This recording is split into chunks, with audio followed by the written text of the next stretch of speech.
సింగరేణి బొగ్గు గనులు ఈ దేశానికి జాతికే వెలుగులను అందిస్తున్నాయి. ఈ దేశంలో వెలుగులు విరజిల్లుతున్నాయి అని అంటే సింగరేణి కార్మికుల యొక్క శ్రమ, మీరు ఉత్పత్తి చేసిన బొగ్గు ఈనాడు దేశానికి వెలుగులు ఇవ్వడమే కాదు, ఈనాడు పరిశ్రమలను నడిపించి ఆ పరిశ్రమలను లాభసాటి బాటలో నడిపించడంలో కూడా సింగరేణి కార్మికులు ప్రత్యేకమైన పాత్ర పోషిస్తున్నారు. మరి నిరంతరం కష్టపడి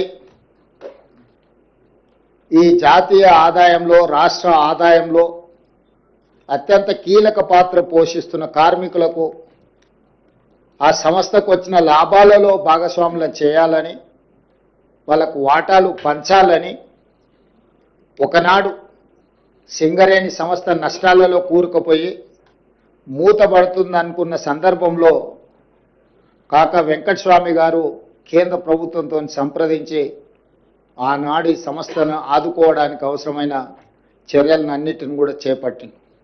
ఆ తర్వాత సింగరేణి సంస్థ వెనక్కి తిరిగి చూడకుండా లాభాల బాటలో నడుస్తూ ఉంది. ఆ వచ్చిన లాభాలలో శ్రమశక్తిని నమ్ముకున్న కార్మికులకు వాటాలు పంచాలని మన ప్రభుత్వం నిర్ణయం తీసుకొని ఈరోజు మిత్రులు బట్టి విక్రమార్క గారు ఒక మంచి ఆలోచనతోటి కార్మికులను అభినందిస్తూనే, కార్మికులకు బోనస్లు పంచుతూనే, భవిష్యత్ పెట్టుబడులకు కూడా ప్రణాళిక, భవిష్యత్ తరాలకు సింగరేణి సంస్థను అందించాలంటే భవిష్యత్ ప్రణాళికలు ఉండాలి, సంస్థ విస్తరించాలి, వివిధ రూపాలలో కార్పొరేట్ కంపెనీలతో పోటీ పడే విధంగా ఈ సంస్థను బలోపేతం చేయడానికి ఎన్నో చర్యలను వారు చేపడుతున్నారు.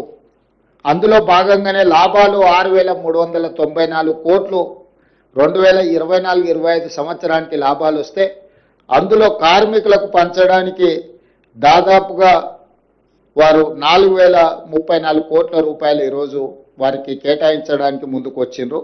అదేవిధంగా భవిష్యత్ పెట్టుబడుల కోసం కూడా 2,360 కోట్ల రూపాయలు వీటిని కూడా వారు ఈరోజు భవిష్యత్ పెట్టుబడుల కోసం 4,034 కోట్ల రూపాయలు, కార్మికులకు బోనస్లు పండుగ సందర్భంగా ఇవ్వడానికి 2,360 కోట్ల రూపాయలు, ఇవి 41,000 పర్మనెంట్ కార్మికుల కోసం ఈ బోనస్. అదేవిధంగా సింగరేణిలో ఉన్న కాంట్రాక్ట్ కార్మికులకు కూడా పండుగ సందర్భంగా మిగతా కార్మికులకు బోనస్ వచ్చి వీళ్లకు బోనస్ లేకపోతే వాళ్ళు మనసు చిన్నపుచ్చుకుంటారని ఆలోచన చేసి మొట్టమొదటిసారి పోయిన సంవత్సరం భారతదేశంలోనే మొదటిసారి ప్రతి కార్మిక కుటుంబానికి 5,000 రూపాయల బోనస్ ఇవ్వాలని పోయిన సంవత్సరం నిర్ణయం తీసుకోవడం జరిగింది మొట్టమొదటిసారి. ఈసారి 5,500కు పెంచి 30,000 మంది కార్మికులకు దాదాపుగా 819 కోట్ల రూపాయలు ఈ కాంట్రాక్టు కార్మికులకు కూడా ఈ పండుగ సందర్భంగా బోనస్ ఇవ్వాలని మా ప్రభుత్వం నిర్ణయం తీసుకున్నది. అందుకే ఈరోజు సింగరేణి కార్మికులకు మనస్ఫూర్తిగా శుభాకాంక్షలు తెలియజేస్తూ దసరా మీరు ఉత్సాహంగా జరుపుకోవాలి. ఈ దసరా పండుగ మనలో నూతన ఉత్తేజాన్ని నింపాలి.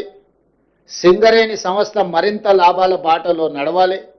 సింగరేణి సంస్థ కార్పొరేట్ కంపెనీలతో కూడా పోటీ పడి ఈరోజు తలెత్తుకునే విధంగా ఈ సంస్థను నడిపించాలన్న ఆలోచనతోటి ఈరోజు ఈ లాభాలను కార్మికులకు పంచడమే కాకుండా లాభాలలో నుంచి కొంత భవిష్యత్తు పెట్టుబడులకు కూడా ఒక ప్రణాళికబద్ధంగా ముందుకు వెళ్తున్నది.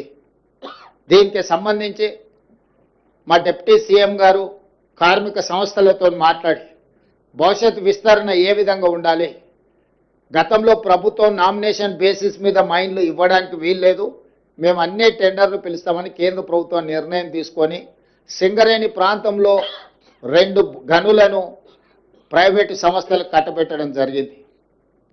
ఆనాడు సింగరేణి కార్మికులు ఆనాటి ప్రభుత్వం టెండర్లలో మేము పాల్గొనము అని చెప్పి నిర్ణయం తీసుకోవడం వల్ల మనం ఏ టెండర్లు కూడా కాంపీట్ చేయలేకపోయినాం. ఆ తర్వాత కార్మిక సంఘాలను పిలిచి ఈ విధంగా మనం టెండర్లలో పాల్గొనకుండా మనం పోటీలో లేకుండా పోతే ప్రైవేట్ సంస్థలకు లాభం చేకూర్చిన వాళ్ళం అవుతాం. భవిష్యత్తులో మనం ఈ టెండర్లు కూడా పాల్గొనాలి. మనం కూడా పోటీలో గనులను సాధించడం ద్వారా సింగరేణి సంస్థను విస్తరించుకోవాలనే నిర్ణయం కూడా జరిగింది. ఈ మధ్యకాలంలో కార్మిక యాజమాన్యాలు నా దగ్గరకు వచ్చి ప్రైవేటు వ్యక్తులకు కట్టబెట్టిన ఈ గనులను కూడా మీరే సింగరేణి సంస్థనే బొగ్గు వెలికి తీసే కార్యక్రమాలను కూడా చేపట్టడానికి ఏం అవకాశాలు ఉన్నాయో వాటిని కూడా పరిశీలించండి అని చెప్పి వాళ్ళు రిప్రజెంట్ చేసింది. దాంతో నేను ఉప ముఖ్యమంత్రి గారికి సూచన చేసిన, దీన్ని ఏ రకంగా ముందుకు వెళ్ళాలి, కేంద్ర ప్రభుత్వ ప్రైవేట్ సంస్థలకు ఇచ్చిన టెండర్లను రద్దు చేసి సరాసరి సింగరేణికి కేటాయిస్తుందా, అవసరం అనుకుంటే వాళ్ళు వేసిన టెండర్ కంటే కూడా కొంచెం ఏమైనా మనం ఎక్కువ ఇస్తే కేంద్ర ప్రభుత్వం ముందుకు వస్తుందా, లేదా ఇతర మార్గాలు ఏమున్నాయో కూడా పరిశీలించమని చెప్పిన. ఏదేమైనా సింగరేణి గనుల ప్రాంతంలో ప్రైవేటు సంస్థలు ఎక్కువగా వాళ్ళ ప్రాతినిధ్యం పెరుగుకుంటూ పోతే ఏదో ఒక సందర్భంలో సింగరేణి మనుగడకే సమస్యగా మారుతుంది.